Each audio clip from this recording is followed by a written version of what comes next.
Magandang hapon po sa inyong lahat mga kapatid at welcome po muli sa Pananambahang Tagalog ng Green Hills Christian Fellowship. Ako po si Pastor BJ Sebastian.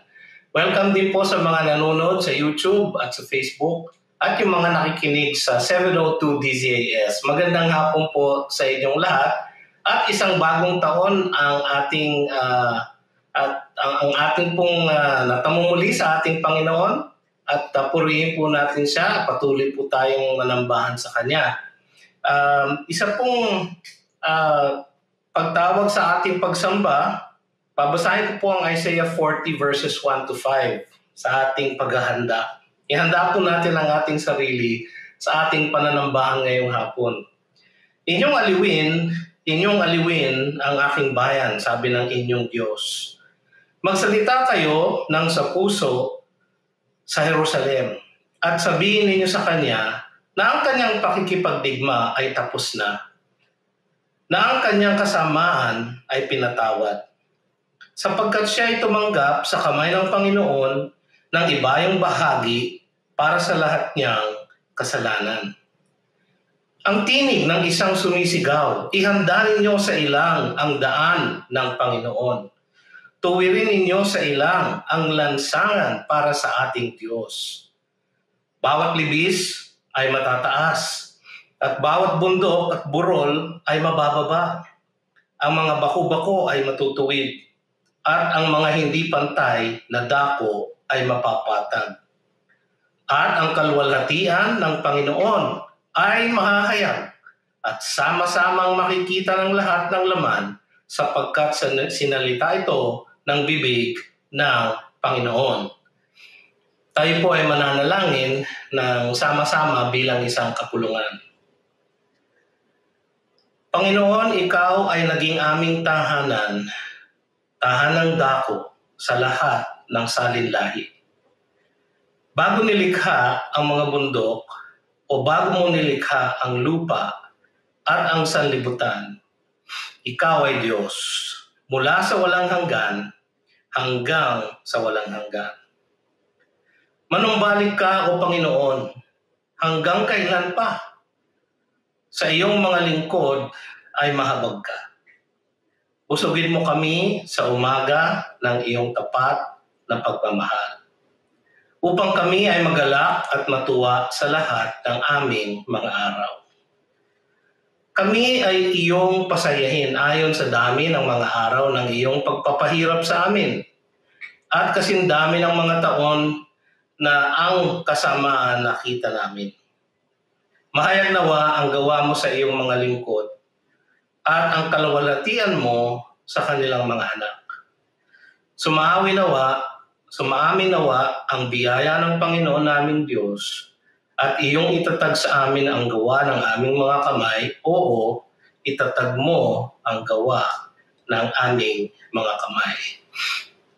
Yan nga po, Panginoon, ang aming isinasambitla sa inyo ngayong hapong ito. Kami po ay lumalapit sa inyo sa aming pananambahan bilang isang kapatiran, Panginoon, sama-sama kaming nananalangin sa iyo.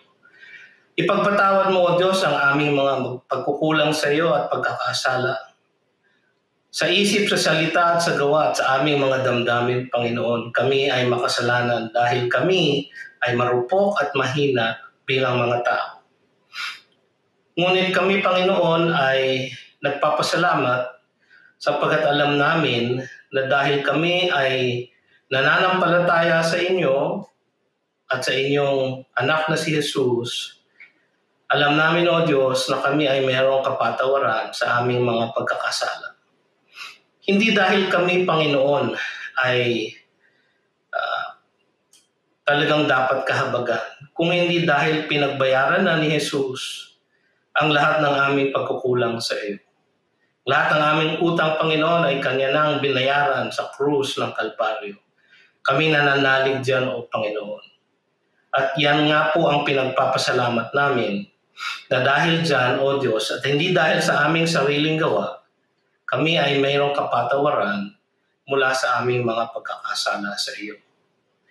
Sa hapong ito, dinadalangin namin, Panginoon, ang aming bansa nasasadla kami, Panginoon, sa isang malalim na problema sa ekonomiya, problemang politikal, problema bilang isang bansa dahil po kami ay nasa gitna pa rin ng pandemya ng coronavirus at wala pa rin linaw, O Diyos, kung kailan, saan at kung kami ay makakakuha ng tamang vaccine, Panginoon. Dalangin nga namin, O Diyos, na ipagkaloob mo sa amin ang vaccine na kinakailangan namin lahat upang kami ay maturukan at kami ay magkaroon ng proteksyon magmula sa coronavirus.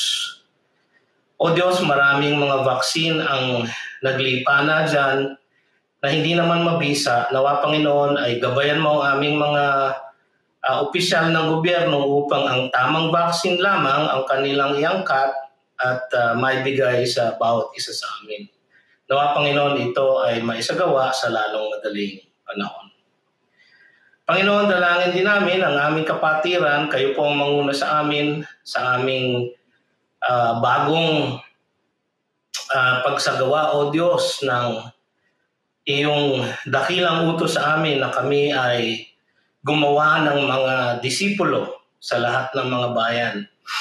O Diyos, sa aming pagsunod sa iyong utos na ito, kayo po ang manguna sa amin, kayo po ang umipo ng mga puso ng mga taong aming lalapitan, kayo po ang magbigay ng kalakasan at katalinuhan sa amin upang aming maibahagi ng tama ang ebanghelyo at sila po, O Diyos, ay maantig sa kanilang mga damdamin, mapukaw ang kanilang mga puso, O Diyos, at magkaroon sila, O Diyos, ng pananampalataya na sa iyo rin naman ang gagaling, Panginoon, upang sila ay manalig sa inyo at magkaroon ng buhay na walang hanggan. O Diyos, wala po kaming kalakasan sa aming sarili bilang isang kapatiran. Ang lahat ng aming mga pastor at elder at mga pinuno, mga diakono at mga diakonisa, Panginoon, ay umaasa lamang sa inyo at sa kapangyarihan ng inyong diwang banal upang kami ay makakilos at maisagawa namin ang lahat ng mga plano na iyong inilatag sa aming mga puso't isipan ayon sa iyong misyon na pinapagawa sa amin, Panginoon. Kayo pong manguna sa amin sa aming pag-aaral ng iyong salita sa hapong ito at sa lahat ng bawat sangkap ng aming pananambahan. Lahat, Panginoon, ay para sa iyo at sa iyong ikaluluwalhati. Ang dalangin namin, Panginoon, ay ikatuwa mo, O Diyos, ang aming alay na pananambahan sa iyo. Ang lahat pong ito ay inilalapit namin sa inyo sa tanging pangalan lamang ng aming mananakop at tagapagligtas na si Kristo Jesus. Amen at amen. Mga kapatid, tayo po ay babasa ng banal na kasulatan. Ang ating pong teksto ay matatagpuan sa mga gawa, 1, 1-11. Acts chapter 1 verses 1 to 11. Babasahin po. O Teofilo, sa unang aklat ay isinulat ko ang tungkol sa lahat ng ginawa at itinuro ni Jesus mula sa simula, hanggang sa araw na iakyat siya sa langit. Pagkatapos na makapagbigay ng mga tagubilin sa pamamagitan ng Espiritu Santo sa mga apostol na kanyang hinirang. Pagkatapos na siya ay magdusa, ay buhay siyang nagpakita sa kanila sa pamamagitan ng maraming mga katunayan. Nagpakita siya sa kanila sa loob ng 40 araw at nagsalita ng mga bagay tungkol sa kaharian ng Diyos. Habang kasalo nila, ipinagbilin niya sa kanila na huwag umalis sa Jerusalem, kundi hintayin ang pangako ng Ama. Sinabi niya, ito ang narinig ninyo sa akin, sapagkat si Juan ay nagbautismo sa tubig, subalit hindi na aabuti ng maraming araw mula ngayon na kayo'y babautismuhan sa Espiritu Santo. Nang sila'y nagkakatipon, siya'y kanilang tinanong, Panginoon, ito ba ang panahon ng na panunumbalikin mo ang kaharian sa Israel? At sinabi niya sa kanila, hindi ukol sa inyo na malaman ang mga oras o ang mga panahon na itinakda ng Ama sa pamamagitan ng kanyang sariling awtoridad. Ngunit tatanggap kayo ng kapangyarihan pagbaba sa inyo ng Espiritu Santo At kayo'y magiging mga saksi ko sa Jerusalem, sa buong Judea at Samaria, at hanggang sa kaduluduluhang bahagi ng lupa. Pagkasabi niya ng mga bagay na ito, habang sila'y nakatingin, dinala siya sa itaas at siya'y ikinubli ng ulap sa kanilang mga paningin. Samantalang nakatitig sila sa langit at siya'y papalayo, biglang may dalawang lalaki ang tumayo sa tabi nila na may puting damit na nagsabi, "Kayong mga lalaking taga-Galilea, bakit kayo'y nakatayong tumitingin sa langit? Itong si Jesus na dinala sa langit mula sa inyo ay darating na gaya rin ng inyong nakitang pagpunta niya sa langit." Pagpalain ng Panginoon ang kanyang salita sa ating mga puso't isipan ngayong hapong ito. Mga minamahal, tayo ngayon ay tutungo sa pag-aaral ng salita ng Diyos.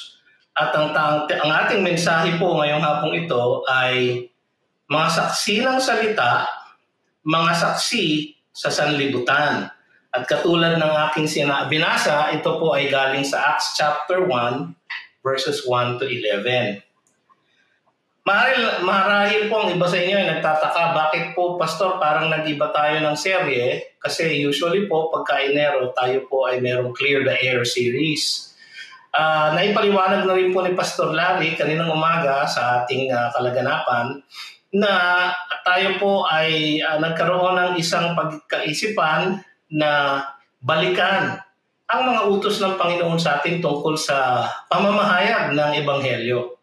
At ito ang ating strategiya bilang isang kapatiran ngayong darating na taon. Kaya po tayo po ay binabalikan natin ang aklat ng mga gawa kung saan napapaloob ang mga kautusan ng Panginoon at tagubilin niya para sa atin na kanyang mga alagad, na kanyang mga tagasunod sa pangangalap at pagpamamahayag ng salita ng Diyos at ng Ebanghelyo ng kaligtasan sa mas marami.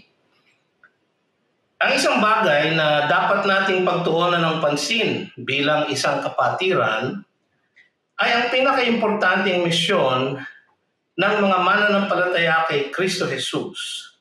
Ito ang pamamahagi ng Ebanghelyo ni Kristo ng masigasig sa kapangyarihan ng Espiritu Santo. Ito ang dahilan kung bakit tayo ay nasa aklat muli ng mga gawa. O ang tawag nga ng iba ay mga gawa ng mga apostol at siguro mas mabuti mga gawa ng diwang banal sa pamamagitan ng mga apostol.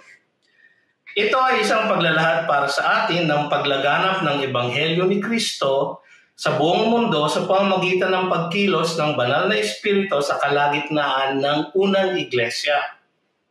Ang aklat na ito ay sinulat ng diwang banal sa pamamagitan ng isang manggagamot po. Isang manggagamot na ebanghelista at tapat na kasama ni Apostol Pablo sa kanyang mga paglalakbay misyonero. Siya rin ang may akda ng ebanghelyo na nasa kanyang pangalan, yung ebanghelyo ni Lucas. Na ayon sa kanya ay isang maayos na paglalahad ng buhay, ministeryo, pagkamatay at pagkabuhay na maguli ng ating Panginoong Hesukristo. Sa aklat na ito, binigyan tayo muli ni Dr. Luke ng isang masinop na salaysay ng paglaki at paglago ng unang iglesia.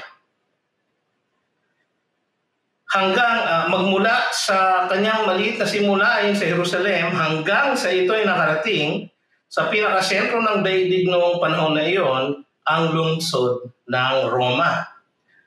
Mula sa aklat na ito, marami tayong makakalap na aral tungkol sa kung paano magsasagawa ng epektibong ebanghelismo at kung paano natin pwedeng gawing bahagi ito ng ating pang-araw-araw na buhay sapagkat ang pamamahayag po ng ebanghelyo ay dapat po araw-araw po natin ginagawa sa ating buhay. Ang una nating makikita dito ay ang bukal ng isang ebanghelistikong pamumuhay at ito ay ang kagalakan na nagmumula sa isang personal na pagkakilala na ang ating Panginoon at tagapagligtas ay namuhay ng isang perpektong buhay, namatay ng walang sala para sa atin, at nabuhay na maguli upang makamit ang buhay na walang hanggan para sa atin. Yan po ang makikita natin dun po sa unang 3 verses ng ating binasa.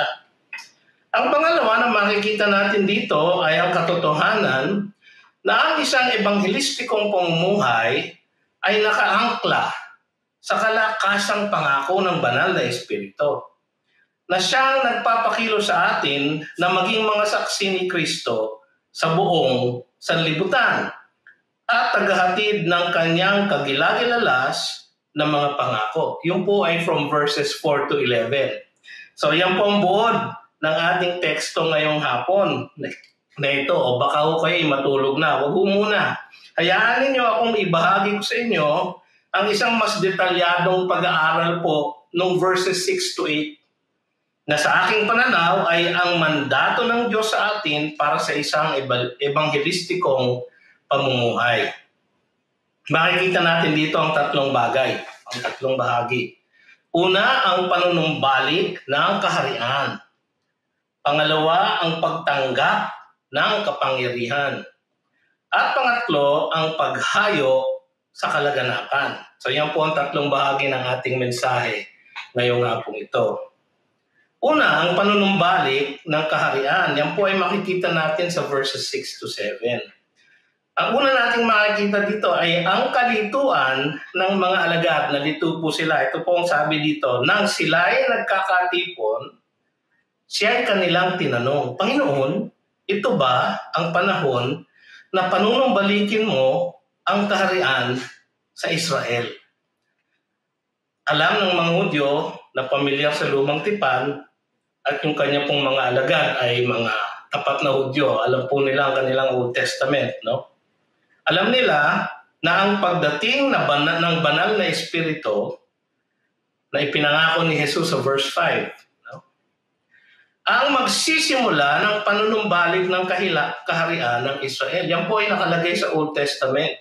Sa Ezekiel 36:26, ang sabi, bibigyan ko kayo ng bagong puso at lalagyan ko kayo ng bagong espiritu sa loob ninyo. Aking aalisin ang batong puso sa inyong laman at aking bibigyan kayo ng pusong laman. Ang sabi din sa Joel 2:29, at maging sa mga lingkod na lalaki at babae ay ibubuhos ko sa mga araw na iyon, yung mga huling araw daw po, ang aking espiritu. Kaya naman ang intindi ng mga Hudyo dito ay ang pagbabalik ng pambansang kalayaang politikal para sa Israel at ang lakas at kapangyarihan niya. Kaya yun po ang inaasahan ngayon ng kanyang mga alagad, ng kanyang mga disipulo, kaya nila tinanong yon.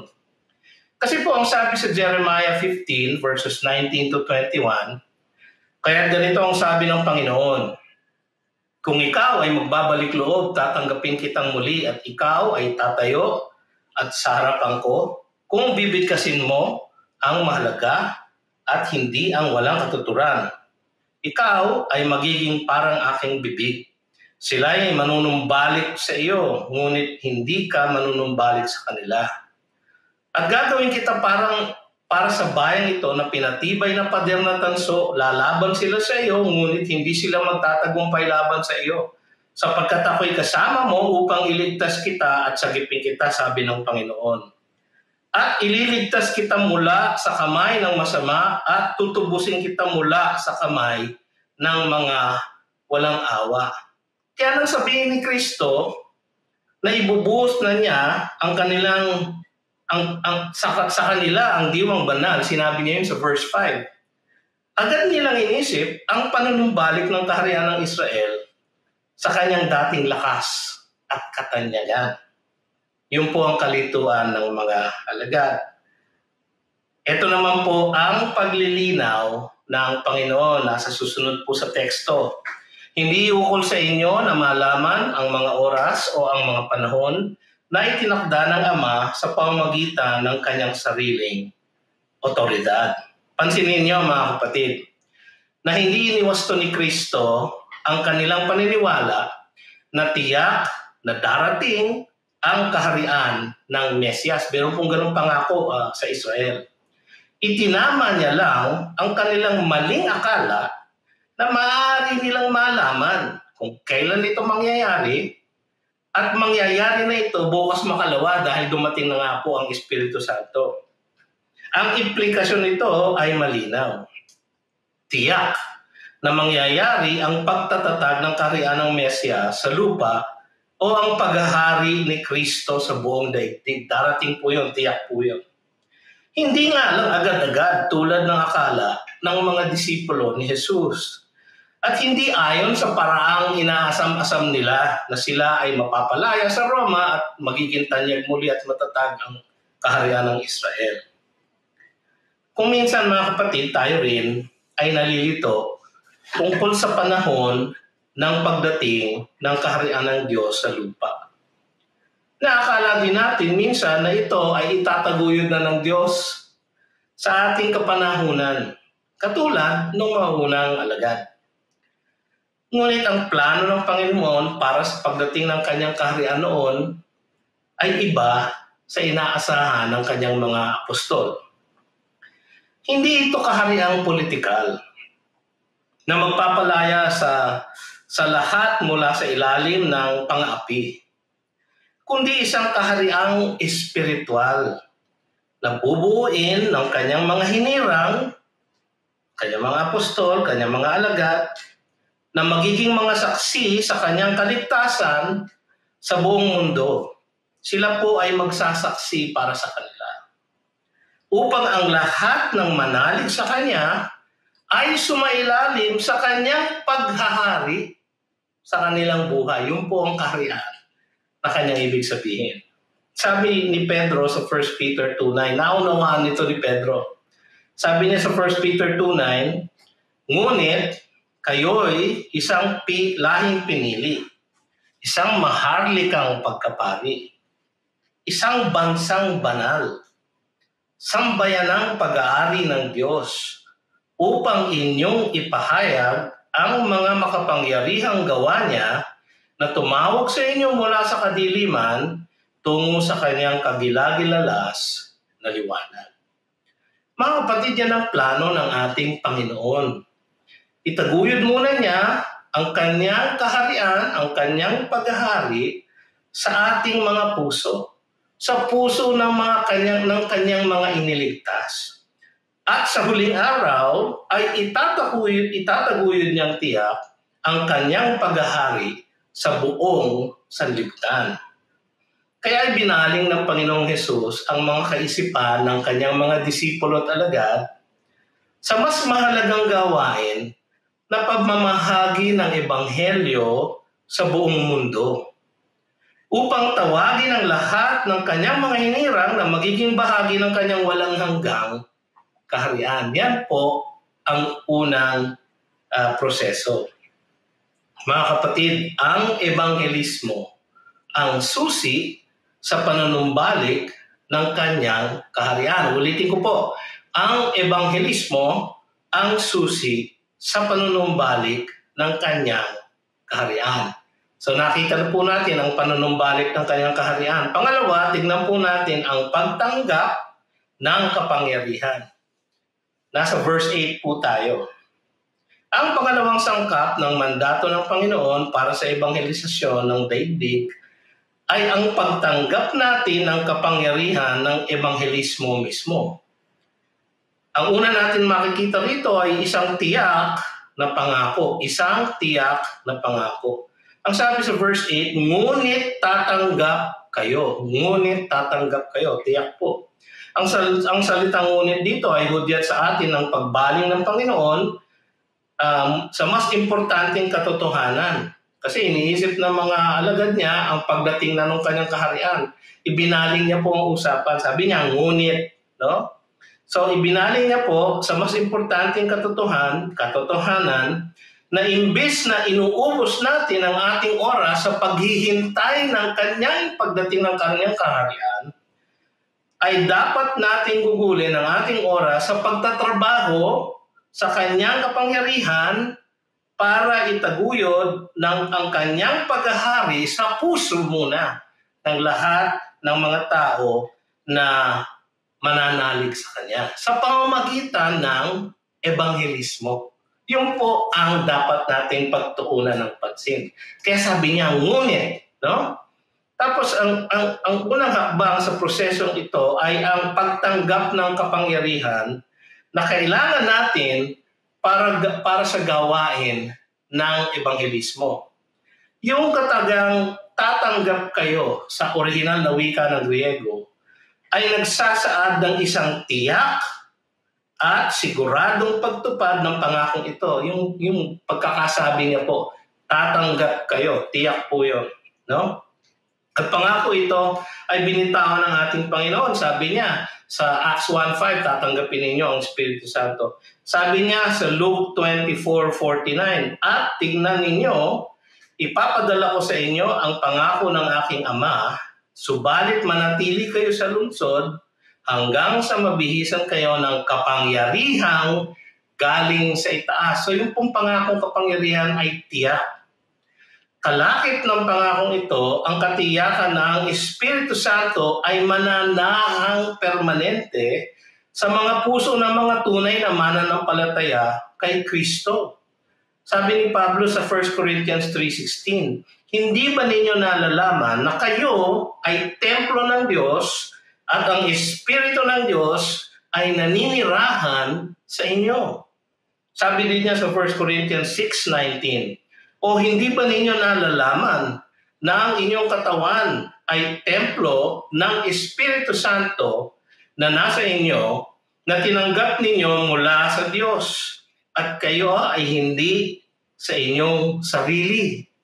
Hindi daw po tayo ang may-ari ng ating sariling buhay. Tayo po ay tinubos ng ating Diyos. Kaya sinabi din ni Pablo sa Romans 8:9, ngunit kayo'y wala sa laman, kundi nasa Espiritu. Yamang nananatili sa inyo ang Espiritu ng Diyos. Subalit kung ang sino may walang Espiritu ni Kristo, siya hindi sa Kanya. So meron po tayong isang tiyak na pangako at pangalawa, isang kakaibang kapangyarihan. Isang kakaibang kapangyarihan. Ang sabi po ng ating teksto, ng kapangyarihan, so ngunit kayo tatanggap ng kapangyarihan pagbaba sa inyo ng Espiritu Santo. Yung pong pinapangako niya sa verse 8 ay katuparan ng sinabi niya sa verse 5. Kayo ay tatanggap ng kapangyarihan pagbaba sa inyo ng Espiritu Santo. Sa original na wika, ang salitang ginamit para sa kapangyarihan dito ay pareho ng ugat ng salitang dinamita. Dunamis po yung salitang ginamit. Yung po ang root word ng salitang dynamite o dinamita. Isang malakas at nakapipinsalang puwersa.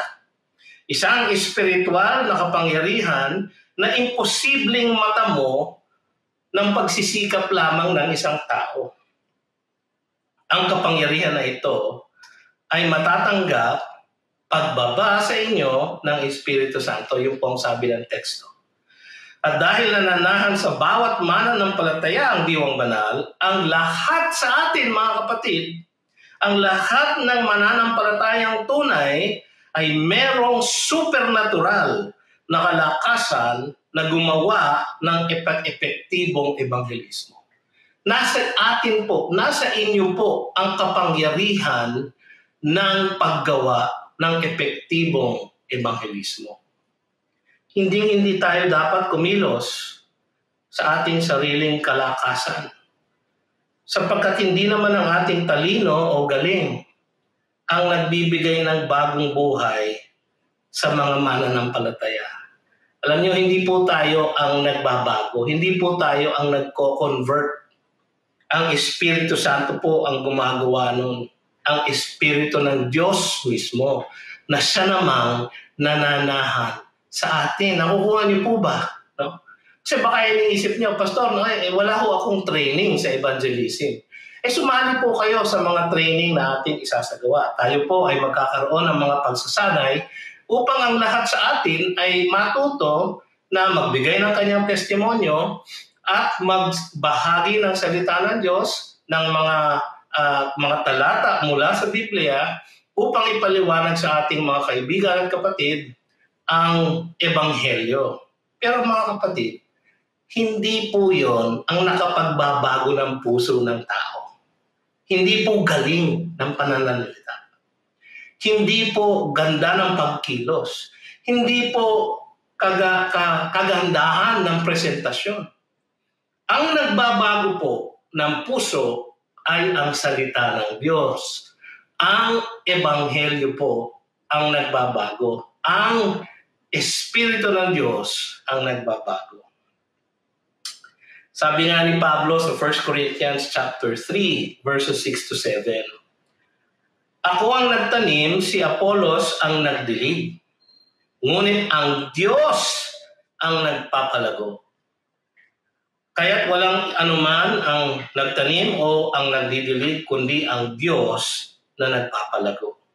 Sabi sa Titus 3, verses 5 to 6, iniligtas niya tayo hindi dahil sa mga gawa na ating ginawa sa katuwiran, kundi ayon sa kanyang kahabagan, sa pamamagitan ng paghuhugas ng muling kapanganakan at ng pagbabago sa pamamagitan ng Espiritu Santo. Ang Espiritong ito na kanyang ibinuhos ng sagana sa atin sa pamamagitan ni Hesukristo na ating tagapagligtas. Kaya mga kapatid, maaari po tayong humayo at magpahayag sapagkat nasa atin po ang kapangyarihan. So nakita po natin ang panunumbalik ng kaharian at yan po ay sa pamamagitan ng ebanghelismo. Nakita na rin po natin ang pagtanggap ng kapangyarihan at yan po ay sa pamamagitan ng Espiritu Santo. Pangatlo po, ito po ang paghayo sa kalaganapan. Alam niyo po, ang panunumbalik ng kaharian ng Diyos sa puso ng mga tao ay ang pakay ng ebanghelismo.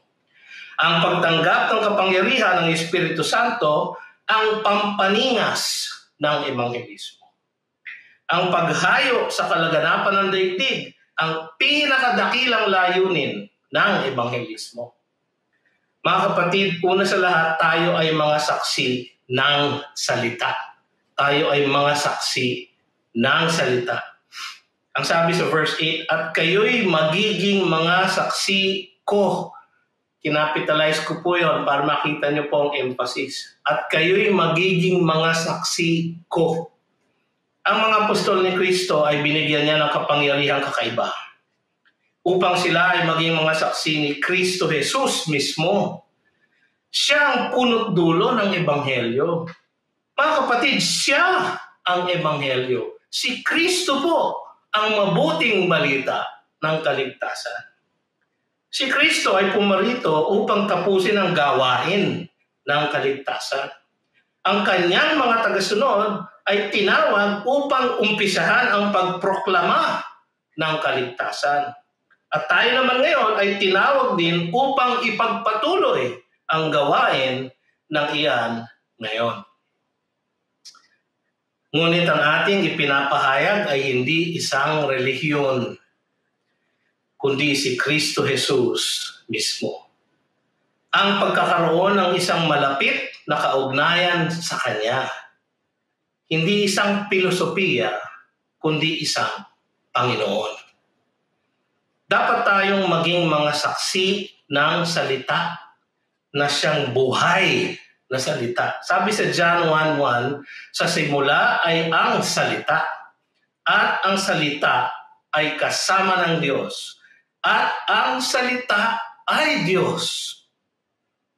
Sabi sa Colossians 1:28, siya ang aming ipinahahayag. Siya, hindi isang kredo, hindi isang reliyon, hindi isang filosofiya, kundi isang persona, isang Panginoon. Siya ang aming ipinahahayag na binabalaan ng bawat tao at tinuturuan ang bawat tao sa buong karunungan upang ang lahat ay maiharap naming sakdal kay Kristo. Mga kapatid, ang orihinal na salita na sinalin na saksi sa ating teksto ay ang ugat ng salitang martir. No? Ang salita pong yon ay marturos. Yung po ang root word ng martyr. No?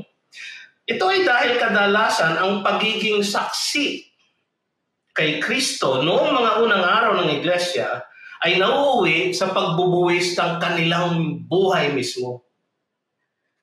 Mga kapatid, hindi na po tayo ngayon namimiligro kapag tayo Kristiyano o tayo namahagi ng kanyang ebanghelyo. Hindi na po pinapatay ngayon ang mga Kristiyano, at least hindi sa ating bansa. Ngunit itong katotohanan na ito ay totoo pa rin hanggang ngayon. Hindi tayo makapagpapahayag ng ebanghelyo na hindi natin sinasakripisyo ang ating sarili, ang ating kaginhawahan, ang ating oras, ang ating pagkatao, ang ating yaman, at kung minsan nga mga kapatid, ang ating buhay mismo para humayo at ipaabot ang ebanghelyo sa lahat ng nangangailangan nito sa ating paligid, sa ating oikos. Ang panawagan ng ebanghelismo sa atin ngayon ay humihingi pa rin ng pag-alay natin ng ating mga buhay para sa kapanganan ng ating kapwa. Tinatawag pa rin tayo upang ialay ang ating buhay, ang ating panahon, ang ating kaginhawahan para sa kapanganan ng mga dapat nating dalhin sa paanan ni Kristo. Sabi sa 1 John 3:16, 1 John 3:16. Dito natin nakikilala ang pag-ibig, sapagkat ibinigay niya ang kanyang buhay alang-alang sa atin. Yan daw po ang ginawa ng Panginoong Hesus sa atin. At nararapat nating ibigay ang ating mga buhay alang-alang sa mga kapatid. So kailangan pa rin natin ialay mga kapatid ang ating buhay sa pamamahagi ng salita ng buhay. Tayo po ay mga saksi ng salita, at pangalawa, tayo ay mga saksi sa sanlibutan. Ang sabi ng verse 8, sa Jerusalem, sa buong Judea at Samaria, at hanggang sa kaduluduluhang bahagi ng lupa. Yan po ang scope ng kanyang misyon para sa atin. Hanggang sa kaduluduluhan ng lupa. Mapapansin niyo po sa mga talatang ito ay inilatag na ni Dr. Luke ang balangkas ng buong aklat ng mga gawa. Sapagkat ang mga nalalabing kabanata ay nagsasalaysay ng pagkalat ng ebanghelyo mula sa Jerusalem at Judea, no? Acts chapter 2-7. Patungo sa Samaria, Acts chapter 8-10. At sa dulo ng daigdig noon, Acts chapter 11 hanggang 28. So yung pong sinabi niya sa verse 8, yung po ang balangkas ng buong aklat ng mga gawa. Para sa atin ngayon, itong mga lugar na ito ay paglalarawan ng mga grupo ng tao na kailangan nating abutin sa ating paghayo sa kalaganapan. Ang mga nagsisimba na ang unang grupo. Ang mga hindi nagsisimba ang pangalawang grupo. At ang mga hindi pa naaabot ng mabuting balita ng kaligtasan ang pangatlong grupo. Isa-isahin po natin. Ang mga nagsisimba o ang mga nagsisimba na ay yung mga taong dumadalo na sa ating mga sambahang Kristiyano.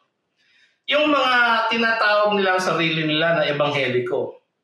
Ebangheliko ang turing nila, ngunit ito yung mga ebangheliko lang sa pangalan, ngunit hindi patunay na ligtas kay Kristo. Meron pong mga ganyan sa ating kalagitnaan. Katulad din sila ng mga Hudyo sa Jerusalem at Judea noong panahon ng mga alagad.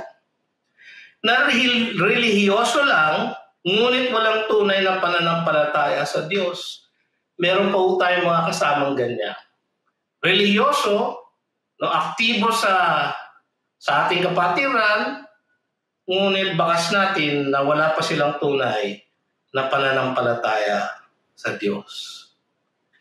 Sila yung mga ipinanganak na ebangheliko o protestante. ngunit hindi pa ipinapanganak na muli. Hindi pa born again.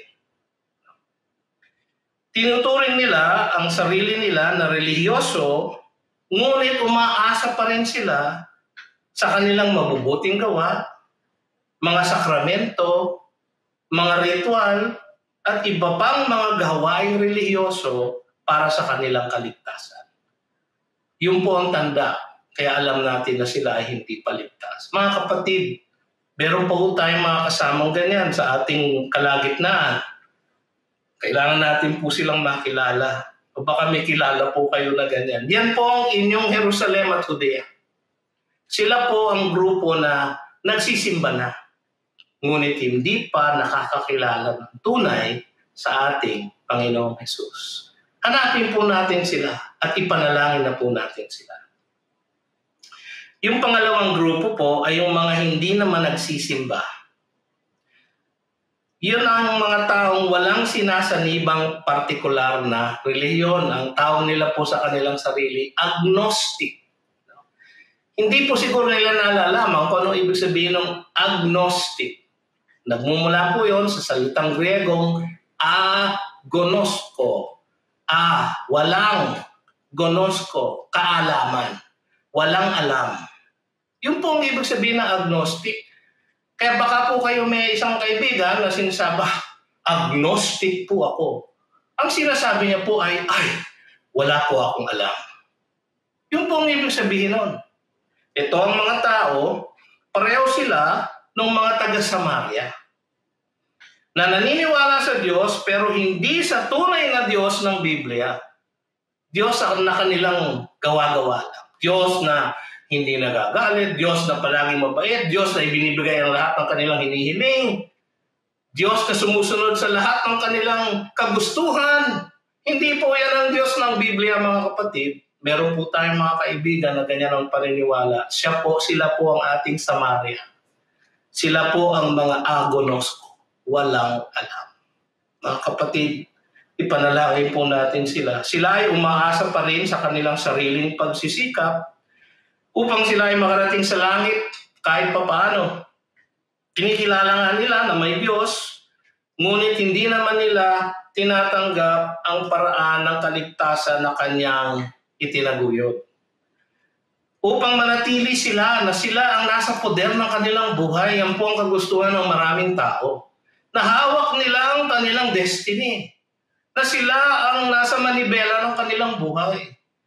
Ganyan po yung mga taga-Samaria. Ganyan po ang ating mga kaibigan na hindi nagsisimba, naniniwala sa Diyos, ngunit hindi ligtas kay Kristo.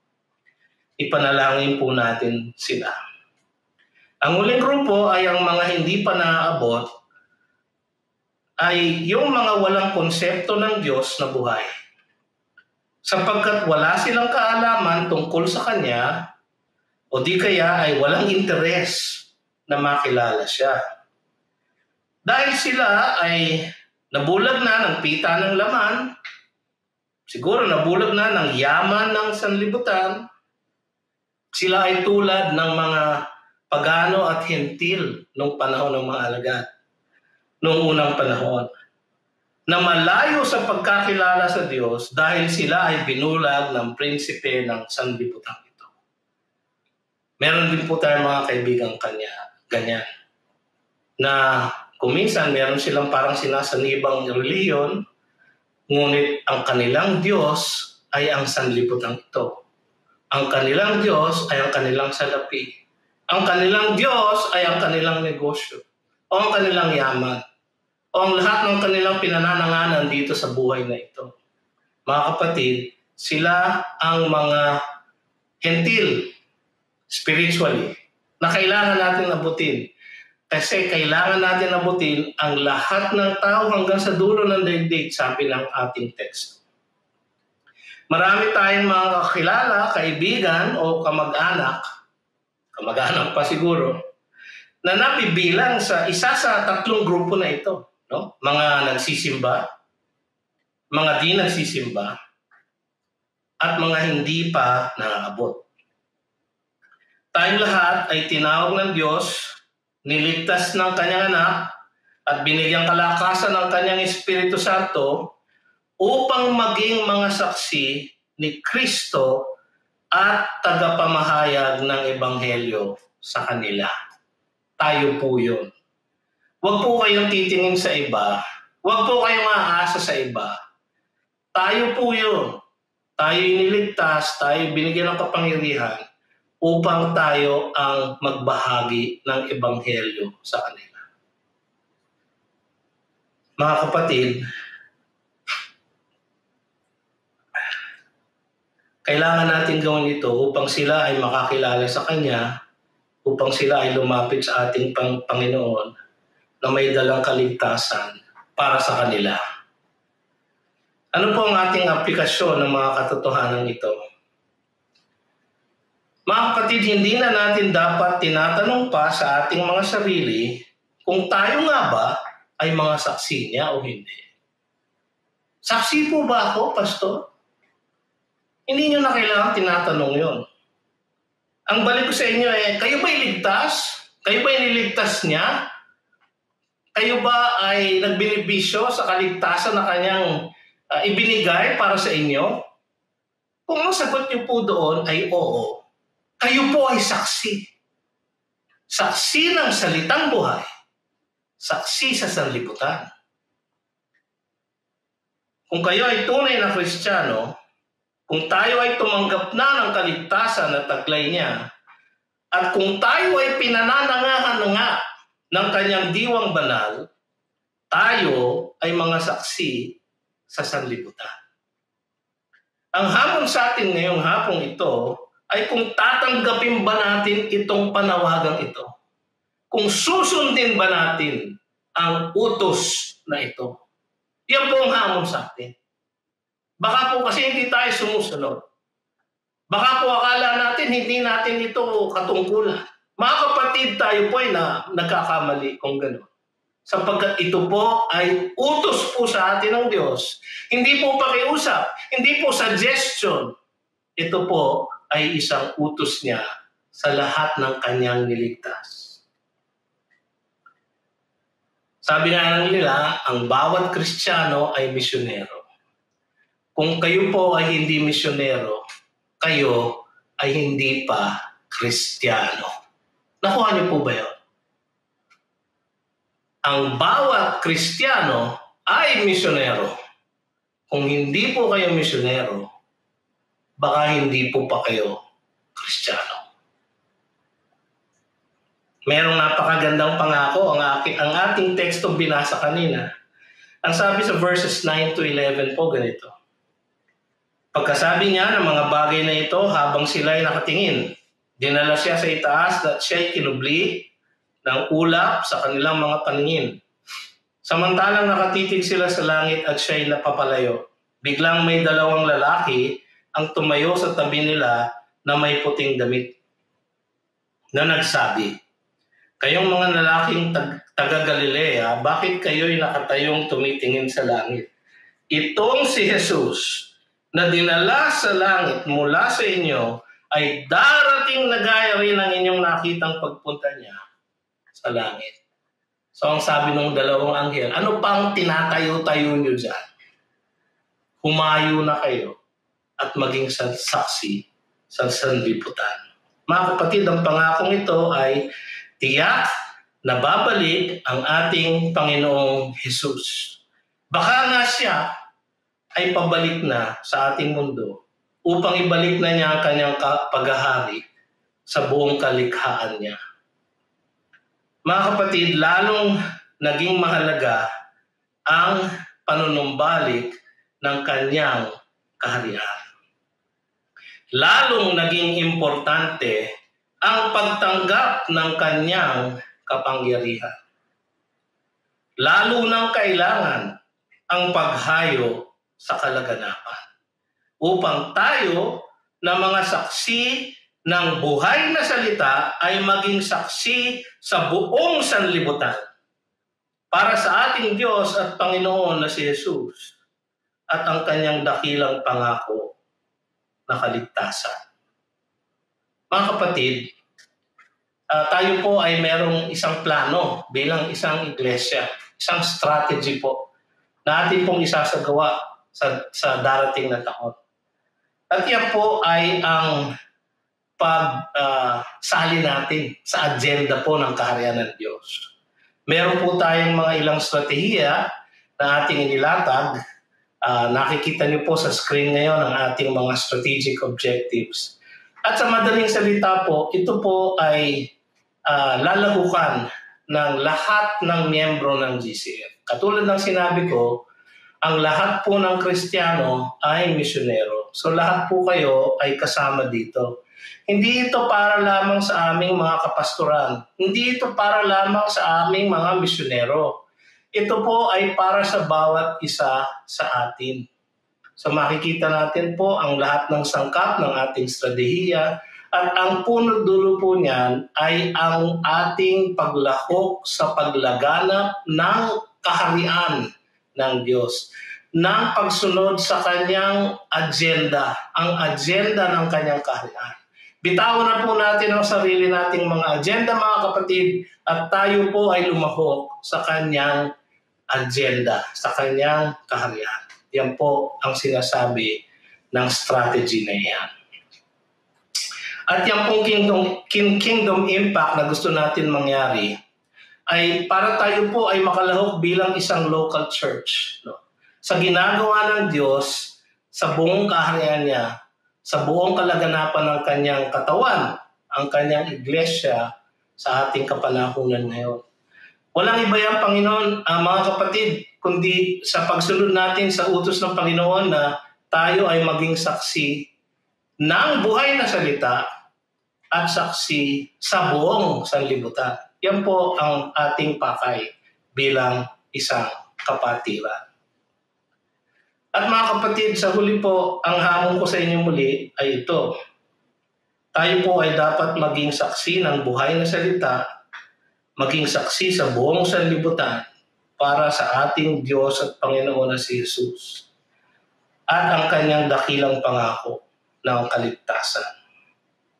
O Diyos, kayo nga po ang pumukaw sa aming mga puso't isipan. Kayo po ang mag-antig sa aming mga damdamin. Kayo po ang kumilos sa aming mga puso, Panginoon. Upang lahat kami, Panginoon, ay magsisi na sa aming hindi pagsunod sa iyong kautusan na ito. At lahat kami, Panginoon, ay makilahok na sa pagkalat ng inyong ebanghelyo sa buong kalaganapan. Kami na mga saksi ng buhay na salita ay maging saksi sa buong sanlibutan, Panginoon. Hindi lamang sa aming mga kaibigan, kundi sa aming mga kasama sa trabaho, sa aming mga kapitbahay, sa aming mga kamag-anak, Panginoon, sa lahat ng mga taong dadalhin mo sa aming harapan, Panginoon, bigyan mo kami ng tapang, bigyan mo kami ng kalakasan upang kami ay makapagsaksi para sa inyo. Ito ang aming samot dalangin sa pangalan ni Jesus. Amen at Amen. Tayo po ay manalangin, mga kapatid. Ang wika ng ating Diyos, bago siya bumalik sa langit, ay ito. Kaya't sa paghayo ninyo, gawin ninyong alagad ang lahat ng mga bansa. Bautismohan ninyo sila sa pangalan ng Ama at ng Anak at ng Espiritu Santo.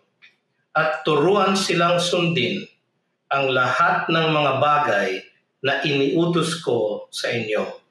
At narito, ako'y kasama ninyong palagi hanggang sa katapusan ng panahon. Purihin nawa ang Panginoon. Amen at Amen. Magandang hapon po muli, mga kapatid. Salamat po sa inyong pananambahan sa amin dito sa Pananambahang Tagalog ng Green Hills Christian Fellowship. Magandang hapon po sa inyong lahat.